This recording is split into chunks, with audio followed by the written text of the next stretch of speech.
If you're gearing up to make a beer cellar, there's some stuff you should know. Before you can start aging craft beer at home, you've got some decisions to make. And in this video, I'll break it all down and make sure you know your options. Not only that, but Newair sent over this mini fridge so I could show you exactly what I would do when setting up a new beer cellar.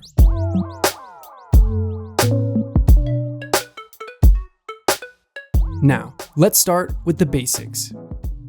Aging beer in a beer cellar allows flavors that are not present at packaging to slowly develop over time.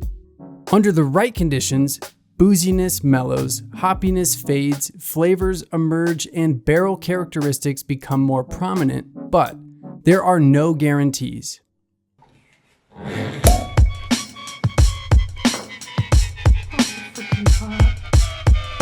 The first trick to achieving a good outcome is starting with the right beers.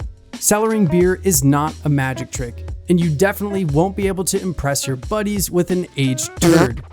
This is a process reserved for already exceptional beers. And unless it's sour, smoked, or spiced, the beer should be over 8% to make it into your cellar. Now let's look at some examples, both good and bad. First, here are a few wild sours. The two in the front are from KC Brewing and Blending, and they weigh in at 7% and 5.5%. Despite the relatively lower ABV, these are both great candidates for aging because they're wild sours and because they're bottle conditioned. And the same goes for the two in the back from Wicked Weed. This Black Angel is from 2015 and Recurrent is from 2016. Now here are a few sours in cans. Just because something is canned doesn't automatically rule it out.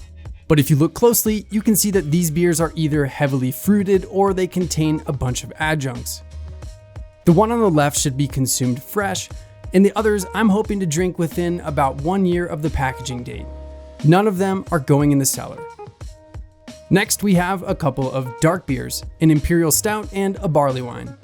Both are great styles for cellaring, but make sure you check the details. The one on the left makes me a little nervous because I know this brewery makes some chunky, adjunct-heavy stouts.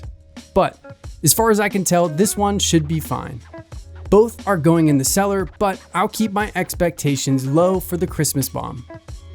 And lastly, here are a couple more sours. Both of these are made by breweries that aren't exactly known for making exceptional sour beers, but to the best of my knowledge, they're both bottle conditioned.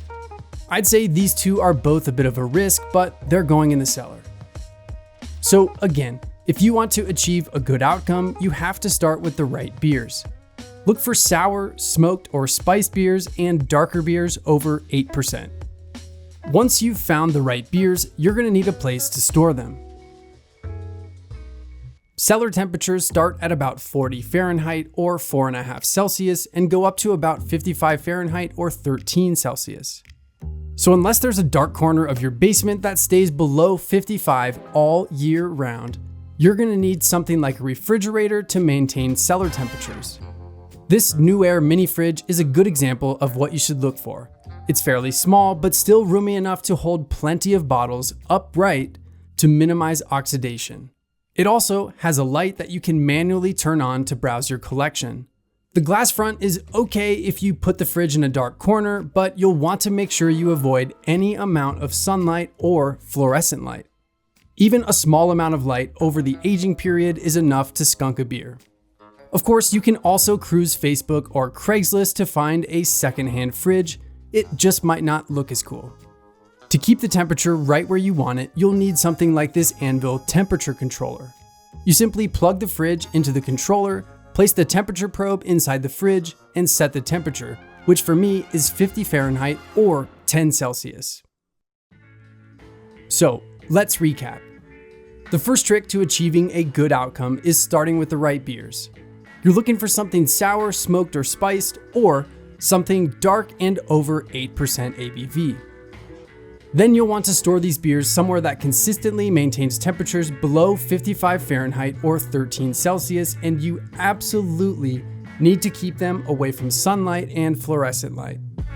And my final tip for you is if you really want to appreciate the way a beer ages, buy more than one. Drink one within a few weeks of purchase and put the rest in the cellar. That way, you have a reference point for how this beer started out, and you can draw comparisons to that original state when you enjoy the aged version. Huge thanks to Newair for sending us this fridge and supporting homebrewing. If you're looking for a new beer fridge, this one checks a lot of boxes. All the links and discount codes are neatly organized in the description. My name's Dan, this is Hops and Gnarly. Thanks for hanging out with me today. I'll see you again soon.